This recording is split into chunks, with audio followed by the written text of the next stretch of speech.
नमस्कार शेतकरी बांधवांनो, हे 3 काम तुम्हाला 30 नोव्हेंबरच्या आत पटकन करून घ्यायचं आहे, अन्यथा तुमचं मोठं नुकसान इथं होणार आहे। तर सर्व शेतकरी बांधवांनी 30 तारखेच्या आत कोणते 3 काम करायचे आहे या संदर्भात आपण आजच्या व्हिडिओमध्ये माहिती पाहणार आहे। तर व्हिडिओला स्किप न करता शेवटपर्यंत बघा। तर आता सर्व शेतकरी बांधवांना ही महत्त्वाची अपडेट घेऊन आलेलो आहोत। तर आता 30 नोव्हेंबरच्या आत तुम्हाला हे 3 काम करायचे आहे, अन्यथा तुमचं मोठं नुकसान इथं होणार आहे। तर सर्वप्रथम ज्या शेतकऱ्यांनी पीक विमा भरलेला असेल तर अशा सर्व शेतकरी बांधवांनी आता ज्या शेतकऱ्यांना भरपाई पाहिजे असेल किंवा अतिवृष्टी रब्बी अनुदान सर्व शेतकरी बांधवांच्या खात्यामध्ये आता जमा होण्यास सुरुवात झालेली आहे।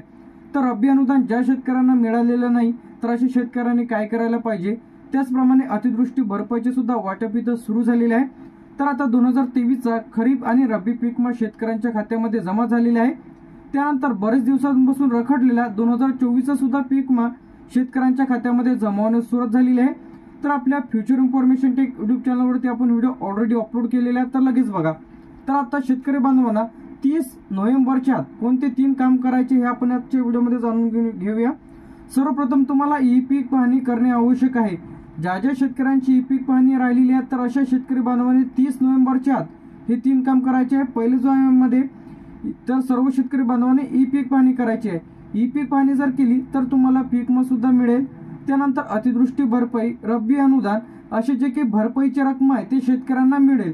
अन्यथा तुम्ही जर ई पीक पाहणी केलेली नाही तर तुम्हाला भरपाई पीक विमा कोणत्याच प्रकारचा इथं मिळणार नाही आहे। सर्व शेतकरी बांधवांनी 2 दिवस बाकी राहिले आहेत, तर सर्व शेतकरी बांधवांनी 30 नोव्हेंबरच्या आत तुम्ही तुमची ई पीक पाहणी करून घ्यायची आहे ज्या शेतकऱ्यांची ई पीक पाहणी राहिलेली आहे। तर आता ई पीक पाहणी तुमची झाली की नाही ते कशा पद्धतीने पाहायचं आहे, तर तुम्हाला ई पीक पाहणीच्या ॲप्लिकेशन मध्ये जाऊन एखाद्याच्या गावातील कोणाचे बी लॉग इन करून घ्यायचं आहे। तिथं तुम्हाला दिसेल गावाची यादी, त्यावरती क्लिक करा। हिरव्या पट्टीमध्ये जर दिसत असेल तर तुमची ई पीक पाहणी झाली। तिथं एक डोळ्यासारखं आयकॉन दिसेल, त्यावरती क्लिक करा तर तुम्हाला दिसेल की तुम्ही कशाची ई पीक पाहणी केलेली आहे, पीक त्यानंतर क्षेत्र वगैरे सर्व दिसून जाईल। तर आता ज्या शेतकऱ्यांची ई पीक पाहणी राहिलेली आहे तर अशाने ई पीक पाहणी करून घ्यायचं आहे। त्यानंतर तुम्ही जे काही ई पीक पाहणी केली तर त्यामध्ये तुमचं जे काही पिकाचं आहे त्यामध्ये सोयाबीन असेल, कापूस, तूर, उडीद, मूग, गहू, हरभरा, ज्वारी, तर जे काही तुम्ही पीक ऍड कराल ते तुमच्या सातबाऱ्यावर इथं येणार आहे।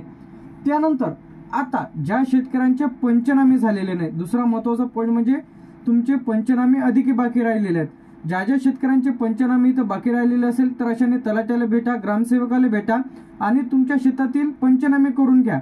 ज्या शेतकऱ्यांनी पंचनामे केले झालेले आहेत तर अशा शेतकऱ्यांनाच भरपाई इथं मिळणार आहे। तर सर्व शेतकरी बांधवांनी याची नोंद घ्यायची आहे। 2 आपले टॉपिक झालेले आहेत। तिसरा जो महत्त्वाचा पॉईंट ते म्हणजे तुम्हाला तुमची तक्रार करायची आहे। तर बरेच शेतकरी काय करतात, पीक विमा भरतात आणि सोडून देतात, त्यामुळे शेतकऱ्यांना पीक विमा इथं मिळणार नाही। तर सर्व शेतकरी बांधवांनी ज्या शेतकऱ्यांनी पीक विमा भरलेला आहे तर अशा शेतकऱ्यांनी तक्रार केल्याशिवाय तुम्हाला पीक विमा इथं मिळणार नाही। सर्व शेतकरी बांधवांनी तक्रार करायची आहे। तर आता तक्रार कशा पद्धतीने करायची आहे, क्रॉप इन्शुरन्सचे जे काही ॲप्लिकेशन आलेले आहे तर त्या ॲप्लिकेशनच्या माध्यमातून शेतकऱ्यांना तक्रार करावी लागते। तर बरेच शेतकरी पीक विमा भरते, ई पीक पाहणी करते आणि जे काही सोडून देते। त्यानंतर तुम्ही जर तक्रार केलेली नाही तर तुम्हाला पीक विमा इथं मिळणार नाही आहे। त्यामध्ये खरीप असो, रब्बी असो, अग्रिम असो, कोणत्याच प्रकारचा पीक विमा तुम्हाला इथं मिळणार नाही। सर्व शेतकरी बांधवांनी लक्ष ठेवायचं आहे। तर आता ज्या शेतकऱ्यांची ई पीक पाहणी राहिलेली असेल तर अशाने 30 नोव्हेंबरच्या आत करून घ्या। पंचनामे बाकी असतील तर ते सुद्धा करून घ्या। त्यानंतर तुमची काही तक्रार राहिलेली असेल तर ते तक्रार सुद्धा करून घ्या। ज्या शेतकऱ्यांची तक्रार राहिलेली असेल तर अशा शेतकऱ्यांनी लगेच तुम्ही तुमच्या पीक विम्याची तक्रार इथं करून घ्यायची आहे। तर ही 3 गोष्टी तुम्हाला 30 नोव्हेंबरच्या तिथं करून घ्यायची आहे।